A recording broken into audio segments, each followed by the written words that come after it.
Dans cette vidéo, je vais vous montrer comment donc créer un travail à faire donc pour les élèves, donc un travail 100% numérique où les élèves auront à compléter un document. Donc pour ça, je vais donc ici venir cliquer sur travaux et devoirs. Donc dans mon cours de test de présentation, donc qui est donc avec ici la classe de 4e D. Donc voilà, j'arrive donc ici sur la page des devoirs et donc je viens créer sur créer. Je peux bien sûr donc créer un devoir, un questionnaire, une simple question, un document. Je peux créer un thème, etc. pour regrouper les différents devoirs. J'y viendrai un petit peu plus tard. Donc je viens d'abord créer sur devoir. Je vais donc donner un titre à ce devoir, par exemple le DM numéro 1. Je peux donner des instructions, donc compléter donc ce DM. Je peux, si je le désire, noter, donc soit sans note, soit je note sur 100 ou sur 20. Je peux également donner une date limite. Pour ça, par exemple, je choisis de le rendre, il doit me le rendre donc le 28 novembre. Je peux mettre une heure, donc jusqu'au 28 novembre à 23h59. Je peux le mettre dans un thème. Ici, aucun thème n'a été créé, donc je reste dans aucun thème. Et là, ici, l'étape la plus importante, je vais joindre le fichier que les élèves vont compléter. Donc soit je le joins directement sur mon ordinateur, soit je le joins si il est sur mon drive. Ici, comme le fichier se trouve sur mon drive, je vais donc cliquer ici sur l'icône de Google Drive. Donc voilà, ici, je peux soit importer directement depuis l'ordinateur, soit mes fichiers récents. Le fichier est là, donc forcément, comme je viens de le créer, il est récent. Sinon, je peux le faire ici, l'importer depuis le drive.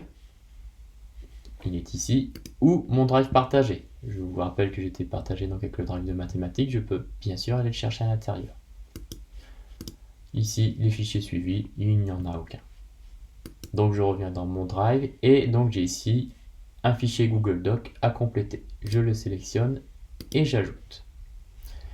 Très important maintenant, donc les paramètres de partage. C'est-à-dire qu'il y a trois possibilités. Soit les élèves pourront afficher le même fichier, soit ils pourront afficher le même fichier et le modifier. Donc là, c'est un fichier pour la classe.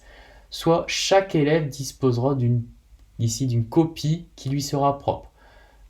Ici, je vais donc prendre cette dernière option. Donc pour cela, je vais choisir ici faire une copie par élève. Google Classroom va automatiquement créer une copie par élève et la renommer au nom de l'élève. L'élève n'aura rien à toucher, il y aura juste un fichier qui va apparaître ici dans son espace et celui-ci donc sera déjà ici mis à son nom. Il me reste à publier le devoir, soit programmer, soit enregistrer un brouillon comme pour les posts. Je publie donc le devoir.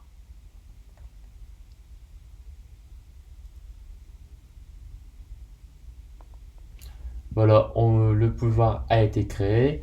On me suggère d'ajouter un thème, je verrai ça plus tard. Et donc voilà, mon DM1 avec une date limite au 28 novembre à 23h59. Si je clique dessus, je vois que 0 élèves ont commencé à travailler.